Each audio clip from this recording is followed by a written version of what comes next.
Today's show is sponsored by the ABV Barrel Shop. The ABV Barrel Shop is located in the St. Louis metro community of Arnold, Missouri. The ABV Barrel Shop is focused on one thing: single barrels. Best of all, you can try before you buy. Head over to abvbarrelshop.com to sign up for their email and text distribution so you know what they have in stock, what classes are coming up, and who from the industry may be coming in to visit. The ABV Barrel Shop. It's where single barrels live. We're also sponsored by The Bar to Go. The Bar to Go offers traveling minibars that are no bigger than a small purse or toiletry bag. Best of all, they are fully customizable so you can create the perfect piece that is unique for you. If you own your own business, what a fun and unique way to promote what you do. Check them out online at thebar2go.com. That is the number 2 in The Bar to Go. If you have wholesale questions, call my friend Isabel Clark at 504-481-1297. Finally, we are sponsored by the Neely Family Distillery.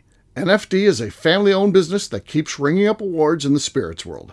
Head to Sparta, Kentucky to experience the family history, award-winning spirits, and meet the Neely family. Check them out online at neelyfamilydistillery.com. Now, on to the show. Let's drink!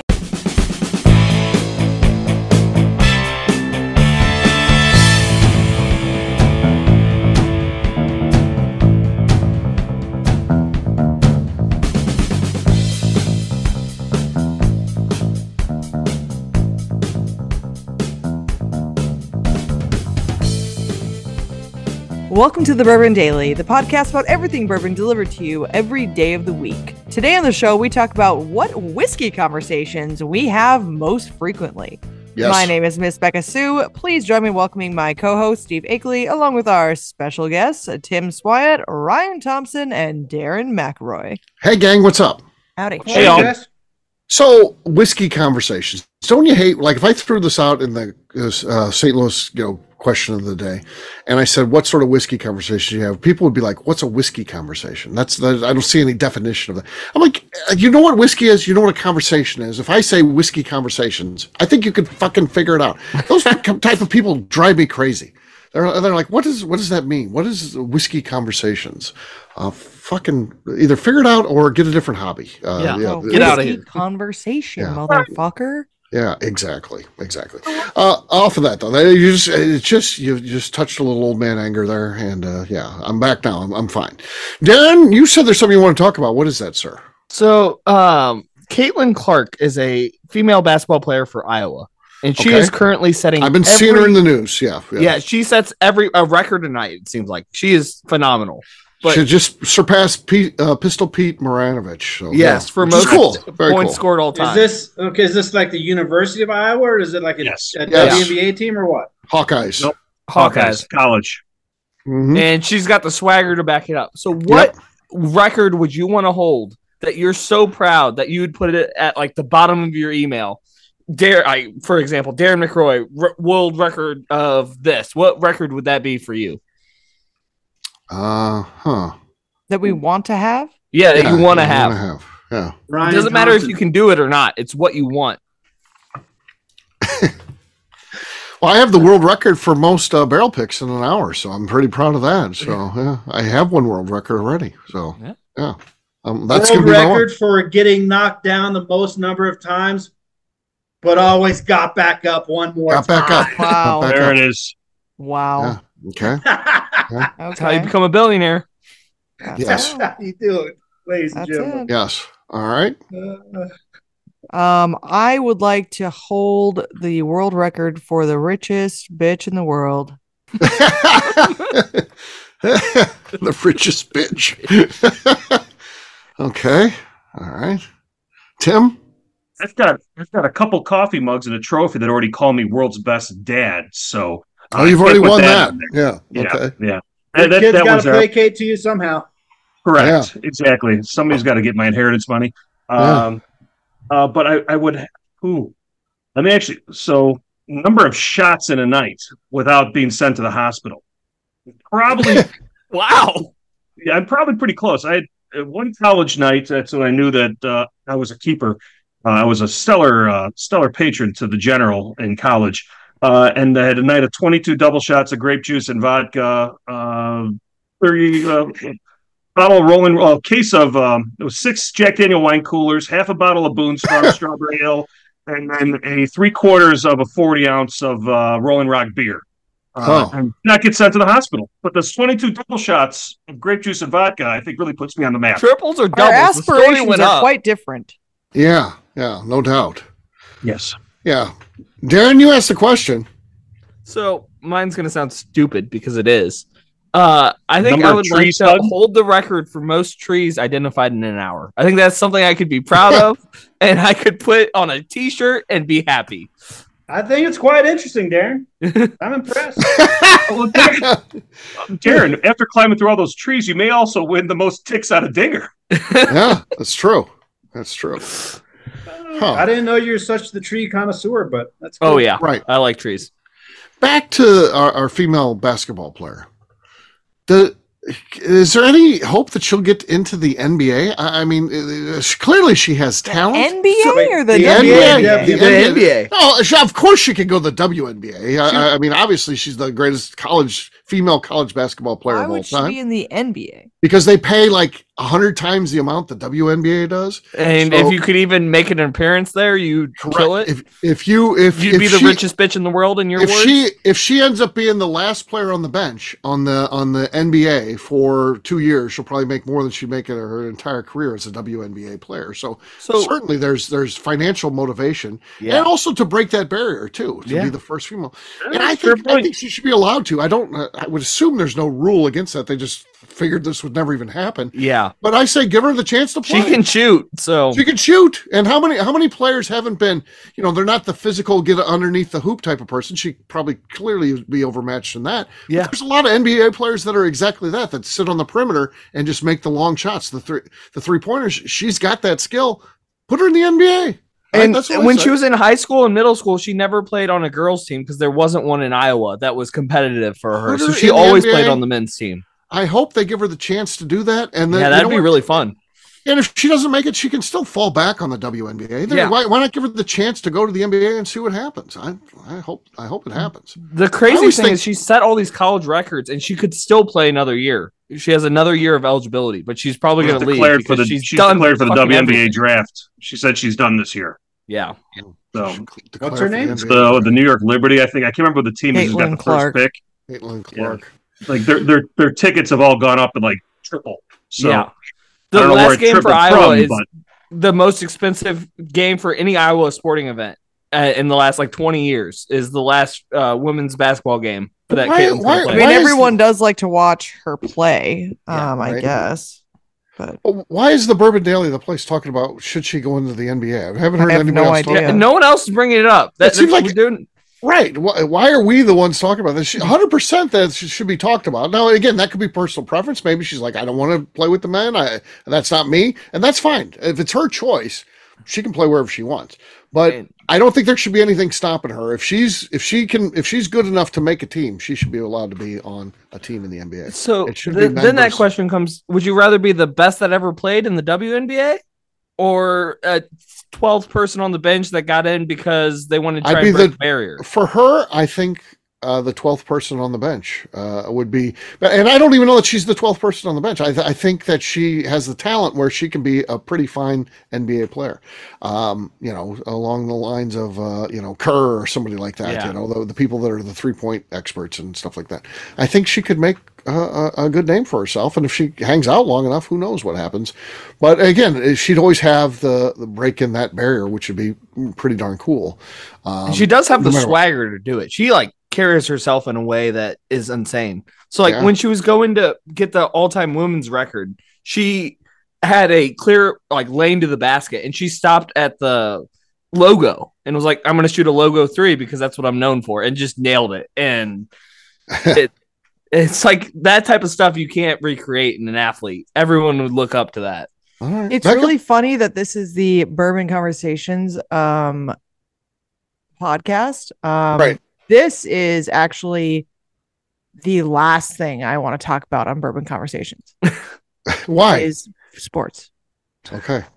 But are you inspired by this woman at all? Is this not even really? not even one molecule in my body? Why not? Not even one molecule is rattling to be like I don't give a shit about her at all. Really? No. Why would I want to watch a girl in the NBA? Well, I'm the girl here, so awesome. I'm allowed to say it. Like, none of you guys can say that, but I don't care to watch a girl in the NBA. So what if she was good? I don't give a shit. Oh. I don't watch the WNBA. Why would I want to watch that? Why don't I want to watch a girl in the NBA? I just think it's weird. I'll be the one to say it because I'm the girl here, so I can say it. Darren, do you watch a lot of women college basketball games? I have this year because I've started watching her. Everyone is watching because of Caitlin Clark. I understand that. It's been like some of the highest grossing like basketball to watch, but also I think it's just because like no one cares about fucking basketball anymore. This is true. I don't like basketball. And also Kentucky's been sucking this year, so I don't have anything else to watch. Yeah, so like I don't know. I'm inspired by her. I want her to do good. Fucking awesome. I want her to do good. Never heard of her. Yeah, well, turn on the news. She's on there. Yeah. She's on the news a lot here in St. Louis.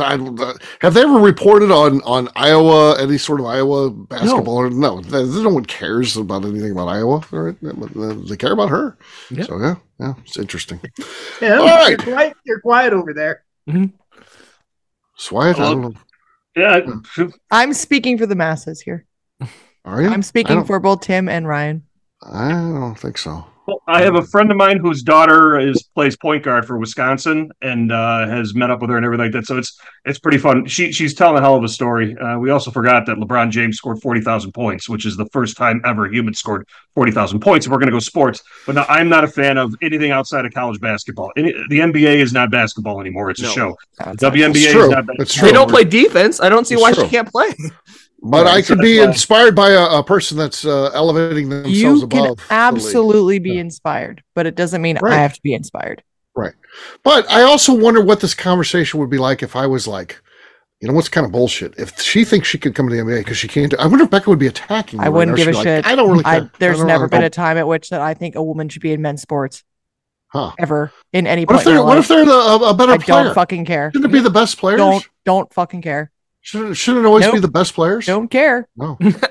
Once again, you're not going to sway me either way. I'm not. So I think I don't think doesn't care. I don't think that men and women's sports should be combined. I think that they should be separated 1,000%, and that's just how it is. I don't think it should be a combination thing. Is it sad that women or people care more about men's sports than women's sports? Sure, but is it more exciting to watch men's sports generally? Yes, and know what? If you want to argue with me, then start watching women's sports. But guess what? For the most part, people don't. But this year they have, and so they've done that with Caitlin Clark, and that's fantastic. But I don't care to mix the two together, nor will I ever, and nor will I ever be swayed. So maybe she will. No, we'll see. What if she comes in what if she comes in the Neely Family Distillery? What the? Why would that's fantastic? Cool. I'm not going to go. Join the fucking NBA. I'm not going to change my mind because I meet someone. Would you? But you would just ignore. I think that she's a fantastic player. Okay. I'm not. There's nothing about what I'm saying that is taking away from her being a fantastic player. That does not mean that I think that men's and women's sports should be combined. Mm-hmm. That doesn't. There's nothing about what I just said that means that I think that they should be combined. Right. Or that they like. Why would I like? Yeah. Why should she be in men's sports? Because she should have the right to make the amount of money that a player with similar skills makes. Then know what? Start watching WNBA. No, I don't. You're not going to do it if she's a better player, and she needs the challenge. Okay, that's my thing. Right, like it's going to be too easy for her. So exactly. That's unfortunate then. Yeah. I mean, that's just how it is. So right. I mean, it's. I don't think that sports should be combined like that. I just don't. I don't think for the most part they should, but if a individual warrants it, I think it's okay. And so if she's getting like elbowed in the face by some man, do you think that's fine? Yes. If she plays the game, she has to be treated like everyone else. I can't be like, no, you can't throw. And you don't think that people would be like just pissed? You don't think that people would just be absolutely pissed if some guy like shoves her, elbows her in the face? I mean, it's good. Like, I understand what you're saying about this, Steve, but the repercussions of it are not. It's not worth that. So that's just my opinion as a woman, which Yeah, you certainly can have your own opinion, but again, I don't think your opinion matters. I don't think my opinion matters. I think the only person whose opinion matters here is the player. If she can do that and she chooses to do it and they let her do it, fine, right? Absolutely, do it. That's none of my business. But right, I don't think she should be allowed to do it. I think it's what about female referees? We have them in the NFL and the NBA. They always suck. So. Oh no! So the highest-ranking female umpire in the MLB is at AAA right now, but there's a lot of old umpires in the MLB that surely she can see better than Angel Hernandez or anyone. Yeah, Angel Hernandez is the. I also the think that in general, most referees suck. So yeah, it's a hard job to have, but you all suck. Yeah, I ref basketball for 20 years and volleyball for 18. I only left it for the bourbon industry because I make a hell of a lot more money. Plus, I ruptured an Achilles on the court. Did you suck? No. People hated you, I promise. No, that's kind of what you're asking for. See, no matter what, you're never going to make people happy with it. So that's just how it goes. That's true. There's always one person in the stands that hates me. It doesn't know the rules, and I always turn around and make them a fool. So I'm that guy. I'm that ref that loves a little bit of the sizzle and the razzle dazzle. And the coaches tell me stop firing up the crowd, and I said that's what gets us ratings here, man. That's what packs them in the stands. Let's go. Let's do this. On that note, it's time to drink. What is everyone drinking? Let's start with Beka. I've got some Old Monroe. This is actually the righteous pick. Okay. Nothing. No noise at all. No. All right, Darren. I'm going to open up this offering from Bardstown Bourbon Company, Disco 11. Okay. Very good. Very good. Could be the one to beat. I think it is. Tim, you're next. All right. I've got what Jeff in Iowa would call a very loved bottle of Neely Family Distillery Autumn Vanilla. Very loved. An ABV barrel pick. Back from 2020. No, nothing there. Ryan, you're next. We go to our guys across over the Vale Pass there, the little Breckenridge Whiskey Powder Hound. Okay. See what we got. No. Swat. Nothing going on there. Darren has the lead, but I still got to go. I've got a Deer Hammer single malt here. A Deer Hammer single malt. Here we go. Swat on the set. Decent, but not enough to win this thing. Enough. Darren wins. For 4 tonight, I'll take that. Cheers. Wow, he's flexing over there, too. Mm-hmm. Yeah. We're going to have a talk about good sportsmanship when I get to the office on Wednesday. All right, what we'll do next, we'll take a quick break. And then when we come back, we're going to be talking about whiskey conversations. What sort of whiskey conversations do we have? We'll get to that in just a few.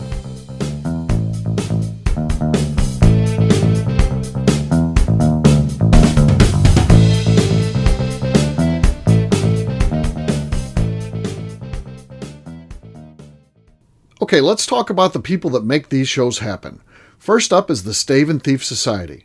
Via their in-person class at Moonshine University in Louisville, Kentucky, the Stave and Thief Society is the place where you, a bourbon enthusiast, can expand your knowledge and emerge an executive bourbon steward. In 2017, I completed my executive bourbon steward certification. It's the most comprehensive bourbon certification available and connects you with an expansive network of bourbon enthusiasts and professionals. Check out the full listing of in-person and online certifications and join the society today by enrolling at staveandthief.com. Speaking of executive bourbon steward certification, the ABV Barrel Shop in St. Louis, Missouri has developed a unique partnership with the Stave and Thief Society to offer a preparatory class to assist you in getting your executive bourbon steward certification. This prep class costs only $25 and is available to take live or online via Zoom. Graduates of our class receive a coupon code good for 15% off your executive bourbon steward certification held in Louisville, Kentucky. This saves you almost $90. Additionally, you can collaborate with fellow attendees to split travel costs when you go to Louisville. If you're interested in signing up for the class, simply head over to abvbarrelshop.com and check out the classes and events page. Last but not least, we are sponsored by Neely Family Distillery. Royce Neely is the 11th generation distiller in one of America's oldest distilling families. A visit to Neely Family Distillery takes you through family history, where you can see all the artifacts and newspaper clippings through the years from this family that started distilling in America after James Neely arrived from Northern Ireland in 1740. Today, Royce Neely and his team are crafting some of the best spirits in America. Their bourbon and absinthe offerings keep winning top honors in the spirits competitions. Recently, their absinthe made history as the first platinum winner in the absinthe category at the San Francisco Spirits Competition. Neely Family Distillery is definitely a bucket list destination if you are a bourbon fan. Learn more about their spirit offerings, visiting their facility, and the awards they have collected over at NeelyFamilyDistillery.com.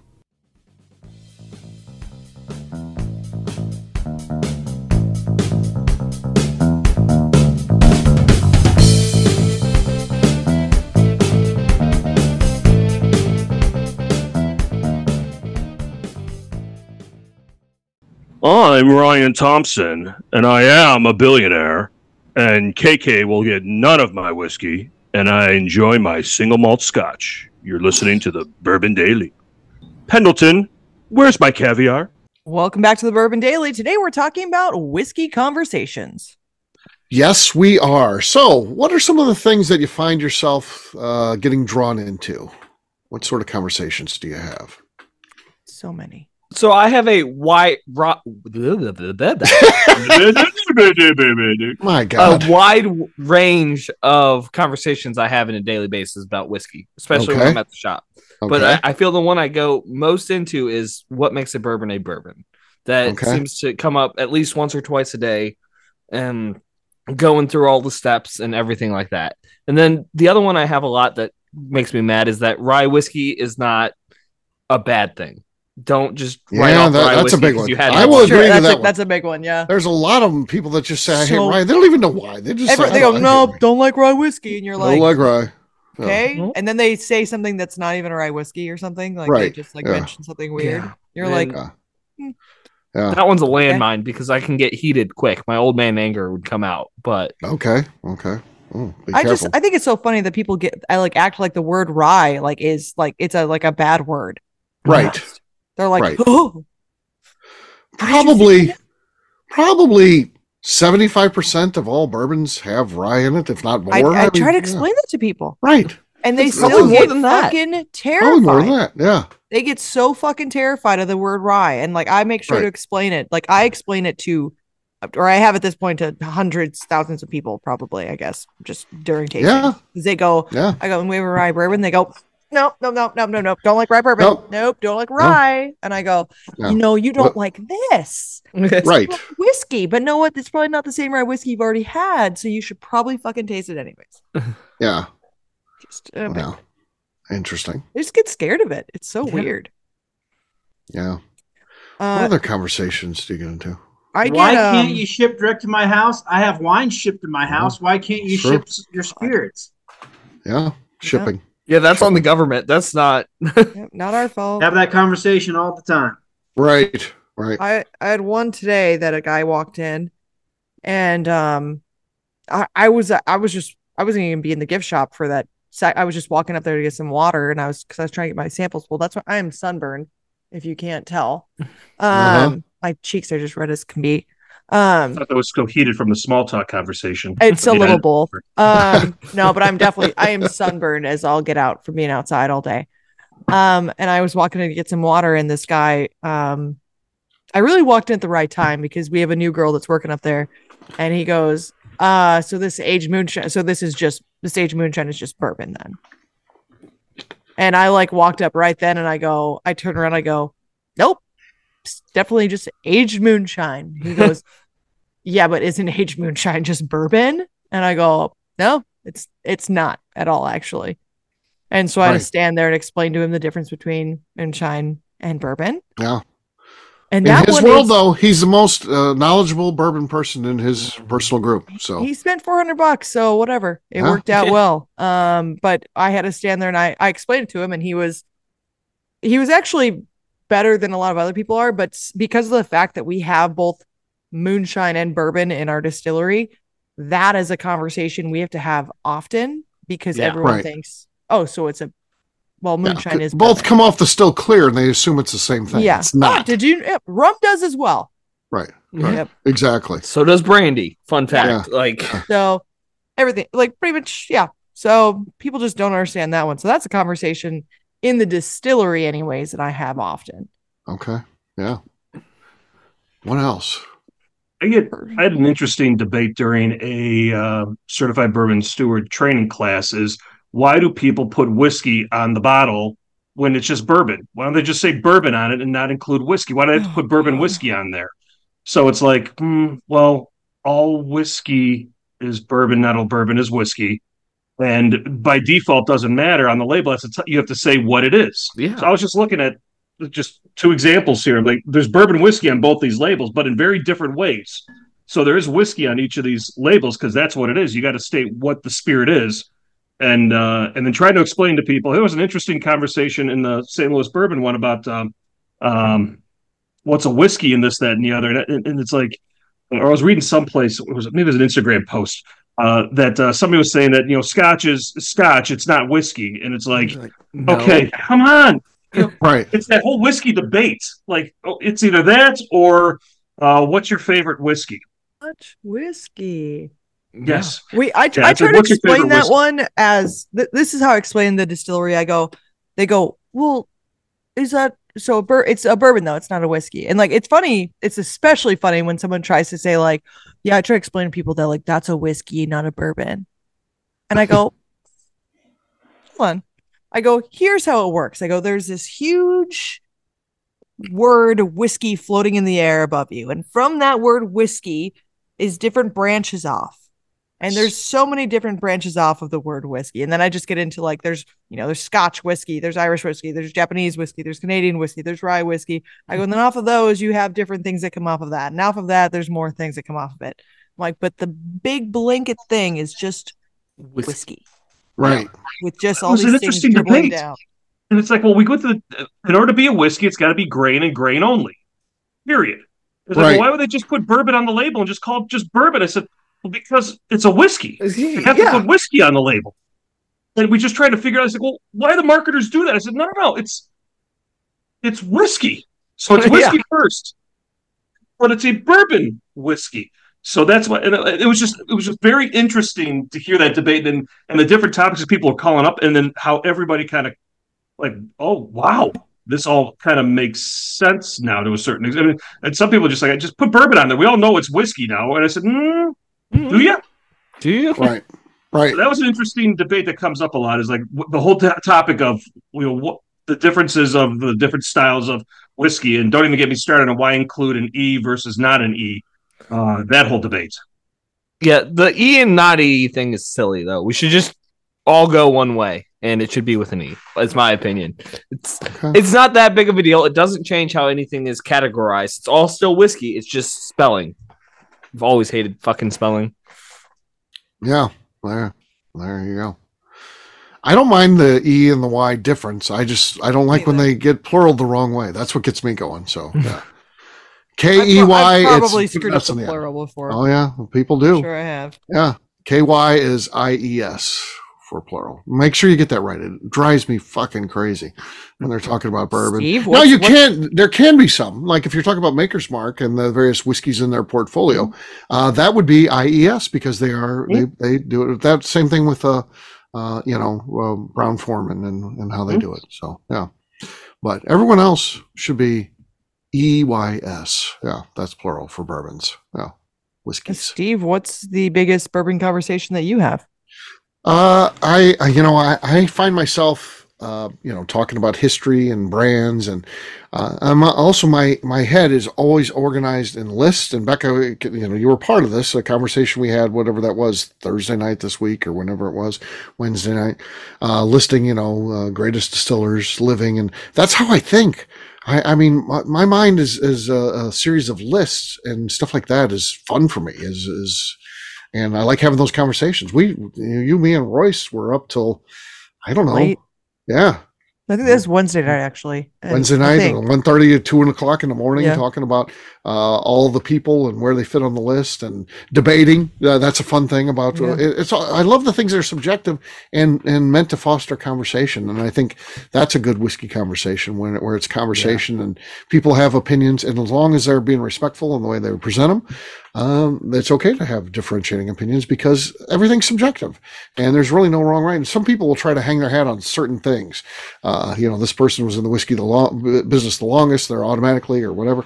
You got to have. There's no absolutes, that's for sure. Right. And like you can think that something's like, no, that has to be 100% sure, and it's like, is it though?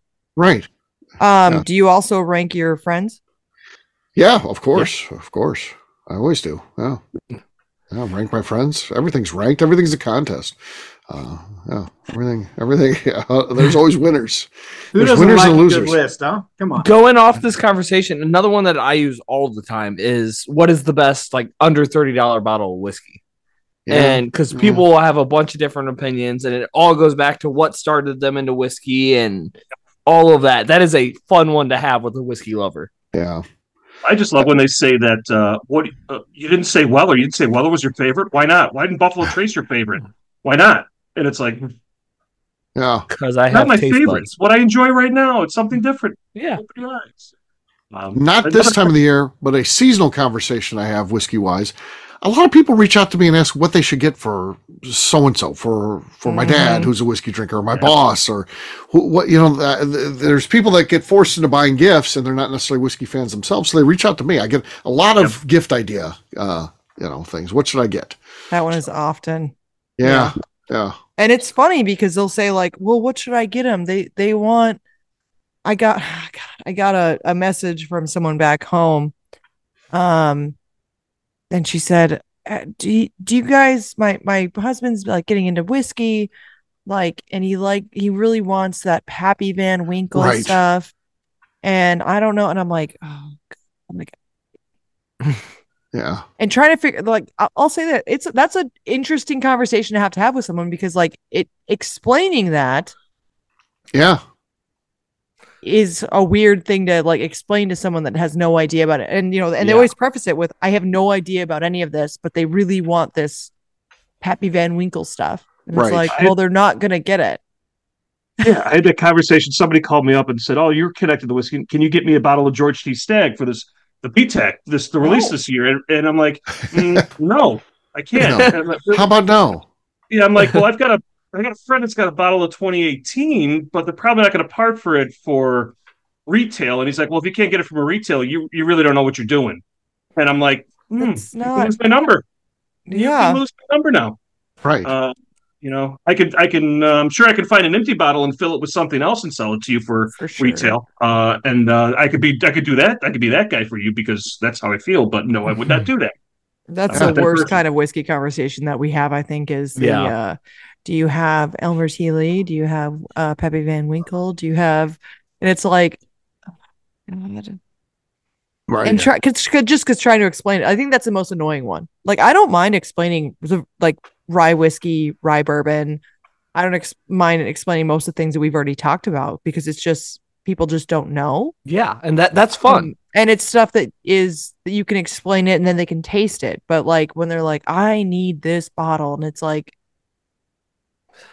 you're not getting it. So one I have found myself having lately that I also love to have this conversation, I welcome it with open arms, is the defense of Jack Daniels, because everyone has Old Number 7 in college and they're like, I got too sick on it one night because I drank too much. And then coming back to their other products, it's like there is something there that just makes me so happy inside defending Jack Daniels. It's true. Yeah.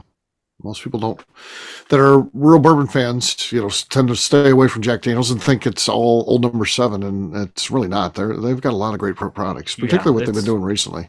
The last 3 years for Jack Daniels have been amazing. So they've switched it up. Bourbon. Yeah. Anything else, conversation-wise? I'm starting to get some reach outs from a lot more of female listeners to the Bourbon Daily these days. And I do constantly. I'm starting to come up more. Is Darren really single? They can't believe it. Oh, really? Yeah. It's really something. So make sure. Right now, I am technically single. In case anyone was okay. wondering. So, Darren, I'm glad you cleared that up for us because that's a tough whiskey conversation. I don't know how to answer. Right. So, just knowledgeable technically bachelor. Single. Technically single. Yeah. Technically. Yeah. Technically. You might not That's know breaking yet, news, ladies. Single. And you know who you are. That's breaking news. Yeah. So there you go. Darren is single, breaking news. So yeah, I'll put that in quick bourbon notes this week. So yeah, that'll be good. All right. Well, we'll wrap this one up as we always do by talking about where people can find us. Darren, we're going to start with you. Where can people find you? You can find me on Instagram at The Bourbon Adventures. My DMs are open. All right, Tim. Darren, is that The Bourbon Adventures with underscores or one word? Because I got to make sure. Yes. Underscores. 2 T's, 2 E's, 3 O's. Right. Anybody over the age of 27 is not going to know that there are underscores there. So just so you know, you can find me on Instagram at SwyGuy2112 and on YouTube at Our Flagship Whiskey. All right, Ryan. Across all socials, 10th MTN Whiskey. Our website's 10thwhiskey.com. That's 10th whiskey with an E. All right, Beka. You can find me on Twitter and on Instagram at Miss Beka Sue, 1K, no C's. Okay. Oh, nice. For me, I'm an easy guy to find. I'm at Steve Akeley on Twitter, Instagram, or Facebook. Come on and see us at the abvnetwork.com. Everything that we do is out there. All 4,000 plus shows. We keep them in inventory for you. If you're going on a road trip, you can download as many as you like. It's free. The cost for that, free. Your monthly membership to get involved, to be able to have access to all that content, $0. So say you want to sign up for a lifetime subscription, $0. So yeah, check it out, abvnetwork.com. Come by and see us. The ABV Barrel Shop, the place where you can try before you buy.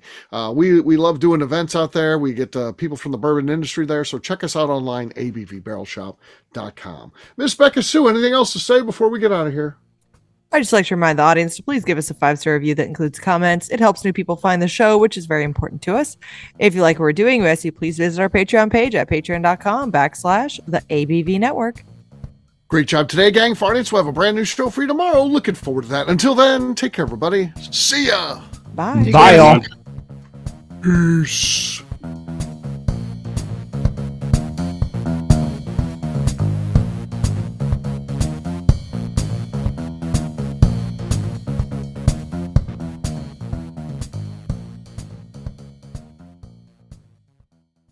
Before we let you go, let's talk about one last thing. The ABV Barrel Shop in the St. Louis community of Arnold, Missouri. The ABV Barrel Shop is focused on a couple of things. First of all, single barrels. We are the place where single barrels live. We go to distilleries, taste through the whiskey, select the best barrel, and have it shipped to our store where we present it to you, our customers, by allowing you to try before you buy. We're also known for the classes that we have in our education center in the store, as well as the events we have with industry professionals from the bourbon business. If you are in the St. Louis area, please come by and visit us at 6 Fox Valley Center in Arnold, Missouri. Or at a minimum, at least sign up for our email and text distribution so you know exactly what's going on in our shop over at abvbarrelshop.com. This is Steve Akeley, owner of the ABV Network, signing off. We thank you for listening to our programming and truly appreciate your support. The Bourbon Daily is part of the ABV Network. For more information or to become a sponsor, please visit abvnetwork.com. Thanks for listening and cheers. This has been a Steve Akeley production.